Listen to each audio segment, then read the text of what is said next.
my name is Eileen Nicole, and today I want to talk about politics. So, the title of the video is called Why is Martin Luther King Still Important Today? Well, I want to talk about some of the reasons why I think he's important. But the reason why I'm answering this question is because I'm an avid podcast listener, and I see this growing disdain for Martin Luther King year after year by Black people who are a large beneficiary of the work and the fight that he put in years ago. Like we're largely benefiting from that the Civil Rights Act of 1965 passing. But at the same time, you'll hear a lot of the times you'll hear Black people disparaging Martin Luther King, Dr. Martin Luther King. A lot of times you'll hear them disparage him, and mostly it's because they say, well, segregation was a bust, and or there isn't any they don't there was no tangibles, meaning money, or they find some reason to shit on Martin Luther King, and I really don't like it. I don't. Um, but for those of you who do shit on Martin Luther King, I just want to know, what fight have you fought that has benefited the masses? Like, what fight have you fought in particular that the masses continue to benefit from and can continue to build on? Please list that below if you be shitting on Martin Luther King. But if not, let's just go ahead and continue with the rest. So the title is, Why is Martin Luther King Still Important Today? Now, the fact is that there have been several landmark cases that have passed into law because of this particular case. So some of those include the Brown versus the Board of Education, Roe versus Wade, and also same-sex marriage. Now that's just a few. There's a few more, but as of right now, those are just a few that I'm going to name. But those are landmark cases, and they all, piggybacked off of human rights, civil rights, and trying to balance that out between, the democracy and the republic. But let's get into Martin Luther King. Okay, so if you hear me with the papers, because I did write down some notes, there's a lot to Martin Luther King. There's some things that I did not know about him, but we'll just focus on the main points of Martin Luther King. So Dr. Martin Luther King Jr. was actually born Michael King, but we know that he got his middle name from Martin Luther, who was the Protestant preacher, and he was also into politics and philosophy and things like that. He's revered in the Christian community, Martin Luther, and so Michael King changed his name to Martin Luther King Jr., his dad did. He was an American religious leader himself, a Baptist leader, and also he got also into civil rights. He was really more into the Zen approach. He kind of he knew that blacks were outnumbered and they couldn't just fight. So the only other tactic was nonviolence and intellect, and which slow and steady seemed to win the race, because we were not going to be fight or win any type of like battles like with guns and stuff like that. He was born January 15th, 1929 in Atlanta, Georgia. He did die on April 4th, 1968 in Memphis, which is still, along that Bible Belt right there.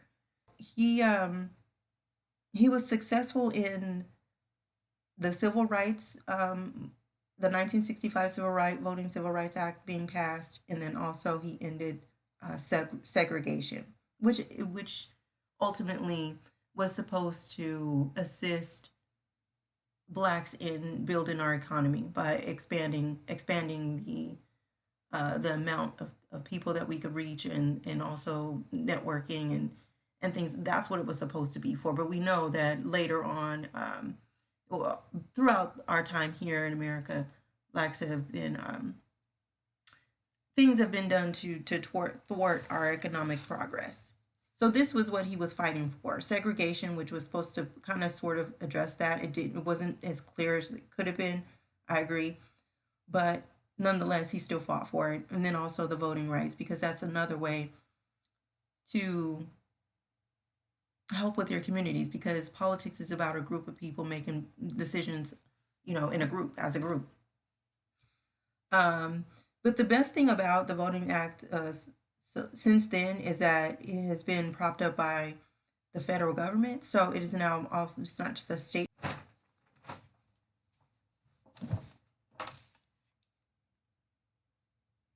So he's one of the more prominent ones that gets talked about in grade school. And the reason why is because he did use that Zen approach, that approach to where he wasn't like this Tasmanian devil who was just unorganized. He was organized enough, but I don't think that he had enough support from Black people. He didn't have enough support in the right places, because he had, because he was trying to work on, in my opinion, he was working on too many things for him to really be as effective, because he's working on something right before he died. Again, working on an economics situation. All right, so that's why he's still important. Now let's talk about till today, because this is when he was born. This is when, when he came up. He went to at 15 he entered college, which was pretty cool actually. Entered into college at 15 years old. Now, I want to talk about how that goes into today, because a lot of you heard a lot of pundits, a lot of people, political, put something up talking about, oh, well, Martin Luther King wouldn't have wanted voter suppression. Yeah, that's true. But what are you doing in terms of a political ally to help us, effectively get rid of gerrymandering? So, which is essentially what these, when they repaint these voting districts, that's basically what it is, because they're using it as a weapon. Redrawing the district depending on who they want to win. That's gerrymandering. So we're gonna get into that though. We're gonna get into that in just a second here. But let's talk about this voting act that was supposed to be voted on today, but I didn't see any. I was looking and I didn't see anything that even remotely resembled any update. So I'll check tomorrow, because they probably didn't update it yet. But they were supposed to vote on this today, but it wasn't. It was not in the news. So I wonder why.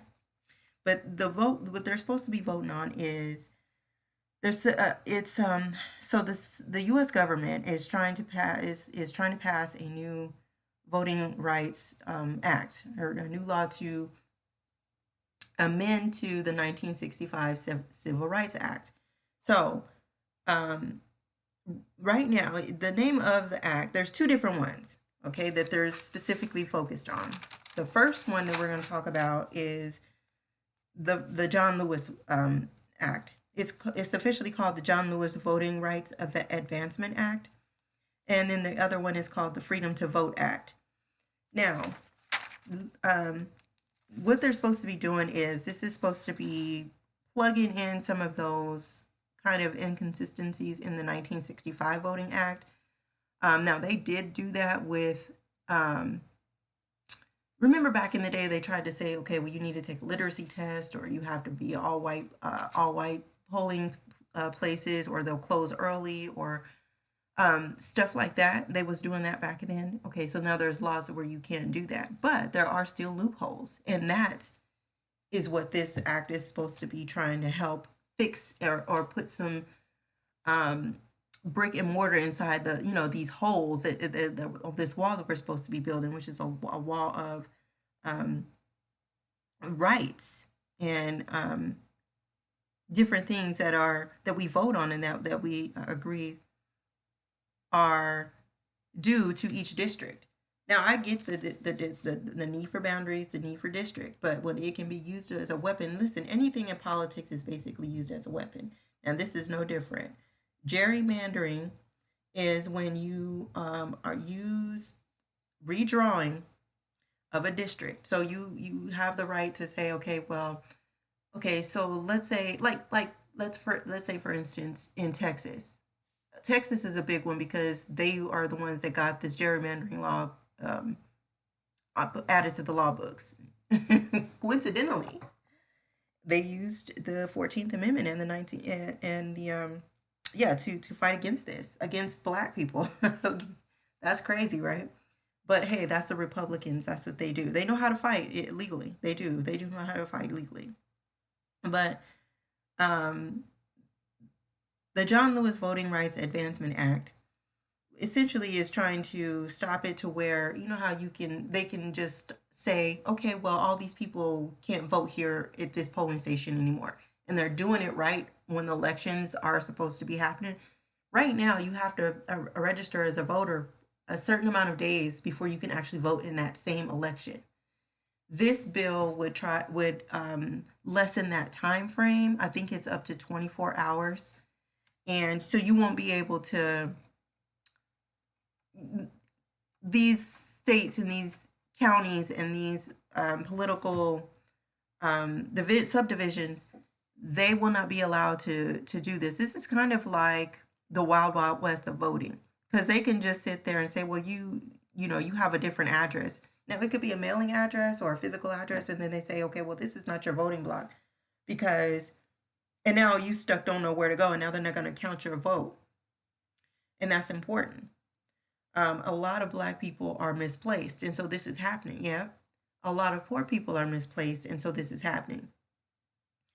If there is a particular address that should be able to be left, and you should be able to vote in that particular district. Especially, you know, if it's like an address, usually mailing addresses are people of are older people. They usually use somebody that's been in that neighborhood, or they grew up there, and they're using that address. Either way, they're finding different clever ways to voter suppression. So they'll close their polling offices early, or they'll say it'll be something attached to the identification or no identification, depending on if it's an amnesty situation. Also, you know, there's that where they're purging voters in minority districts, so that those minority votes are not going to count, so that those majority votes are in that district, right? And so it could be Republican, Democrat, Independent, Green Party. It could be any of these different parties, but usually it's just the two, the bipartisan. And it's usually Republicans doing this, mostly because they want to run the country. So this is the way that they do it. They find a way to redline. That's why they call it redlining, because the Republicans are notorious for getting away with this shit. Anyway, so they were supposed to vote on this today because it's already gone through the House of Representatives. Now, the House of Representatives is interesting. A lot of the Democrats voted for this. A lot of the Republicans voted against this. And Joe Biden himself, he said, he was like, this probably isn't going to pass. And the reason why he says that is because Senator Ted Cruz said that this was micromanaging. The thing about Ted Cruz is that he's an asshole. The reason why he calls it micromanaging is because he's part of the problem. Micromanaging. If people don't micromanage these politicians, they'll do whatever the fuck they want to do. And this is what they don't want. This is why the Republicans are pissed off, because they don't want to be told what to do. No, everybody got to follow the same rules. Not y'all get one set and we get another. This is why they say micromanaging, because they're saying they are going to be micromanaged, which they fucking should. Look what y'all been doing to this fucking country. And so it's interesting that today is the 18th, and January 6th was that insurrection Now, there has been some sedition charges recently put out, but not a lot. So I'll be looking into that, because that is basically like a mutinous insurrection. Like, it used to be punishable by death. This is a serious situation that they're just slowly passing by and acting like, oh, well, it's not that big of a deal. It is a big of a deal. The reason why the January 6th, the insurrection of 2021 happened was because Republicans felt like the election was stolen. And why did they feel like the election was stolen? Well, because they had been doing gerrymandering, and they fixed it to where he wouldn't lose. And since he didn't since he did lose, then that means that their cheating tactics didn't work, right? So, and what I mean by cheating tactics, so mid election redistricting. That's a form of using the system to get what you want, but it's not illegal because you can do it. But is it ethical? And they don't care about ethics. We know Republicans, they kind of throw that shit out the window when it comes to getting what they want. The ethics only comes in when it's you getting what you want. That's the only time it actually applies. Now, the reason for, gerrymandering, if gerrymandering is allowed to continue in this country, we're going to end up with either another Hitler situation, or this country's going to go to shit. It's going to go to hell, because the Republicans, they want to lock everything up. They want to lock up all the political seats. They want to lock up all the political electoral college votes. They want to lock up all the community resources, so that their 1% or 40, their small percent of them can continue to stay rich and fat, and you continue to be smaller on the economic scale and poor. This is what this whole thing is about: money, economics. All right. Anyway, so they were supposed to vote on this today, and they have not. I haven't received any updates. Now, let's talk a little bit more about redistricting. Now, redistricting in the U.S. is the process of drawing electoral district boundaries. The Uniform Congressional District Act of 1967 requires that representatives be elected from single-member districts, but there are only like 5, 6, 7 single-member districts. 25 states in the state legislature has primary responsibility. So 25 of the states have more than a single-member district, right? So there's multiple members in this particular district, and members mean members of Congress. So if there's more than one member, now the state has to come in and regulate it, because if not, then you have gerrymandering.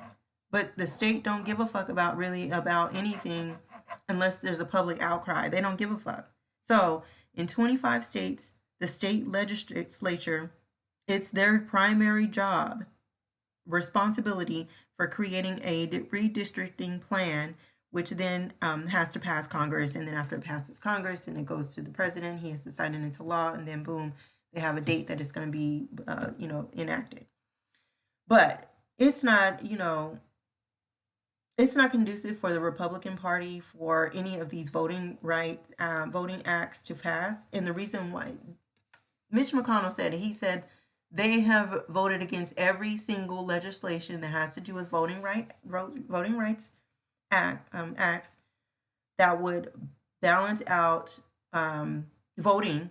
Basically, they don't want it to be balanced. They want it to continue to stay in the red, which is in the Republicans' favor. If you look through the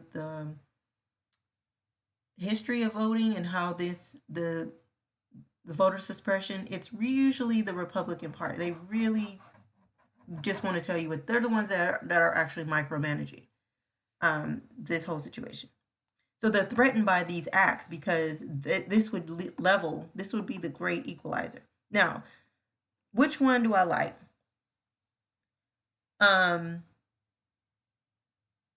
Well, both of them will add more laws to the books regarding voting and security of those votes.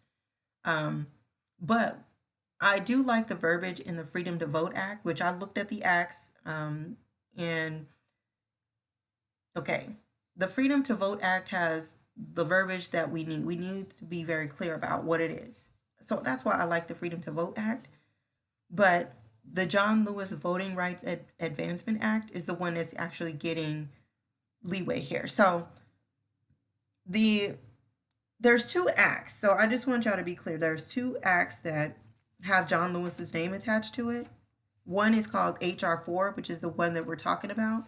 But there's another one called HR 5746. And they're both at the 117th Congress this year, 2021 and last year, 2021 and 2022.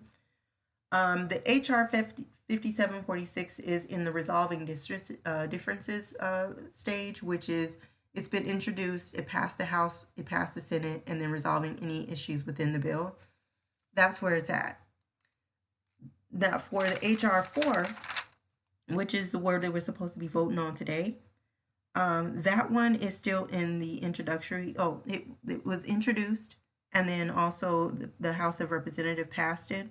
Now, the main person over this is Terry A. Sewell. And this is amending those rights. So basically, it's just spelling out. It's basically acting as Big Brother to redrawing districts.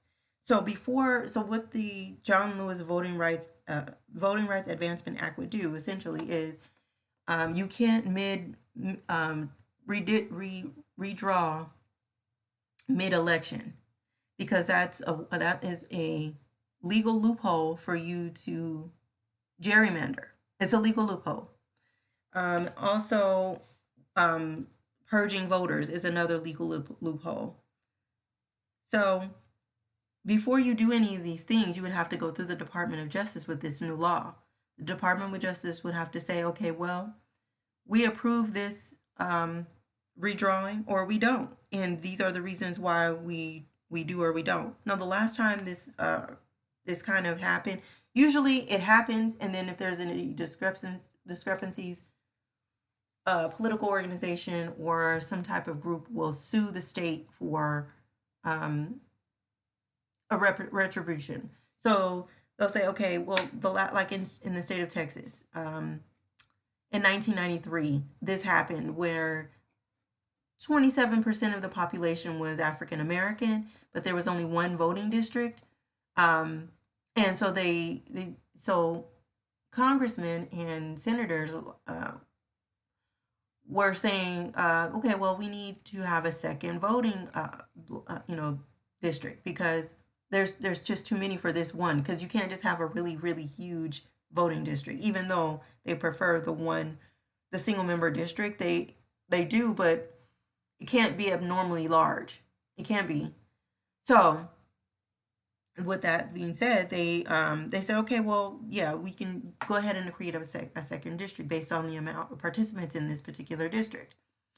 Well, they did it, but most of the people that they put in there was Black, and so the white voters took the state to court and said, well, they're all Black, so you can't just vote, you can't just move them here because they're all Black. It has to be other reasons.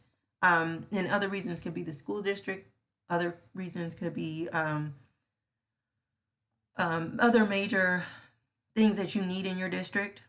Like, let's say you are living in the golf course community, so you would need to fight for things that would help you enhance.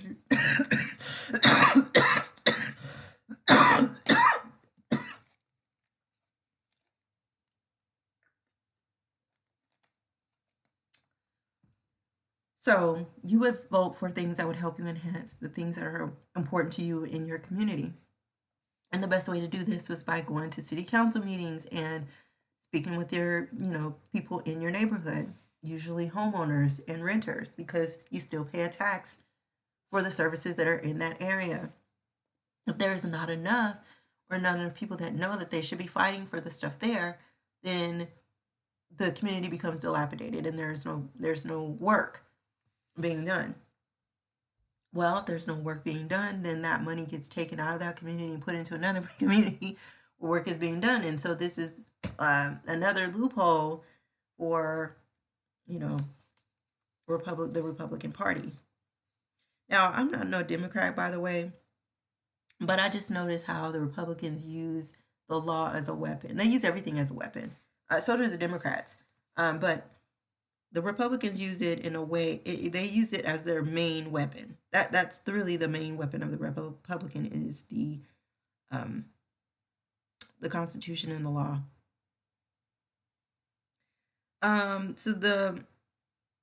So I am really a strong proponent for the John Lewis Voting Rights Advancement Act. Because of those reasons, because it amends that those loopholes. It does put a monitor on the gerrymandering. Not that it would stop it completely, but this would put a checks and balances on the gerrymandering. That would be, having oversight when people feel like they can just use the law as a weapon is a threat to any political group, especially the Republican community, the Republicans, because they feel like, well, even though they lost the war, this is their way of getting back at, everybody else in America that wasn't with them, anybody else, including visitors. So I really feel like this was, I don't know, but this is the bill that we need to really be pushing. And the reason why I think that, well, let me talk about that in just a second. Now, in gerrymandering, okay, so let me go over some of the fun facts. So,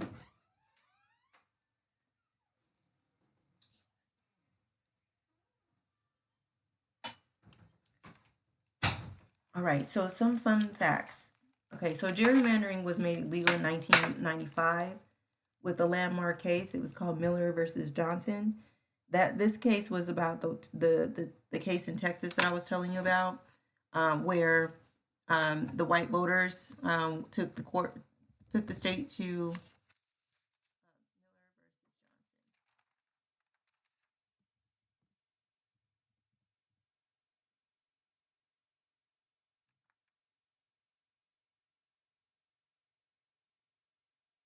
oh, I'm sorry, not Texas. I apologize. Is in the state of Georgia. So in the case of Miller versus Johnson, the U.S. Supreme Court examined the constitutionality of a redistricting plan for the state of Georgia. Upon investigation, the court ruled that the redistricting boundaries were highly unusual and violated the rights of majority and minority voters. Now, it really did favor the white voters because they went ahead and used the Democratic voters who were outside of the neighborhoods that they say that they represented. So they used their districts against them, and it worked. It worked. Now to so the only movement on either bill, which is the John R. Lewis Voting Rights Advancement Act, 2021, it passed the House. The HR 5746, sponsored by Representative Donald S. Byer Jr. is a Democrat. Now that one is some other kind of weird bill, and it's talking about NASA. It really was not beneficial to what we're talking about here. But that I did want to mention that because that was the other bill by John Lewis. But that's not the bill that we're talking about today. We're talking about the Voting Rights Advancement Act of 2021. So to pass the Senate, there would need to be 60 votes to move the bill to the congressional floor to get voted on and eventually passed into law after the president signs it into law. The problem is, again, the Republicans on this, they say that, well, Mitch McConnell said that this is micromanaging.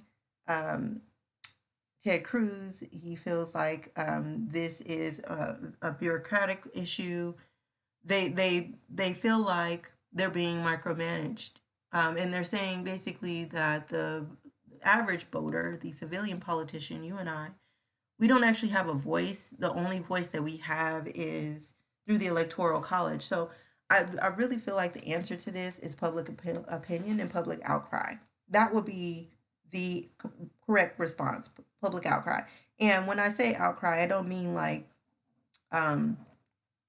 rioting. I don't mean that. I mean like we need to sign a petition, and that petition needs to be in favor of this John R. Lewis Voting Rights Advancement Act of 2021, or we need to see some movement on this by the Senate, because they're the ones that's moving.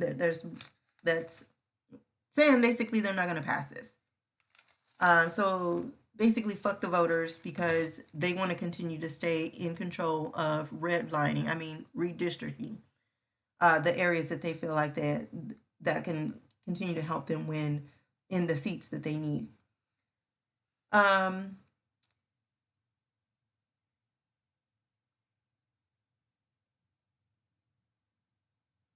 So, all right.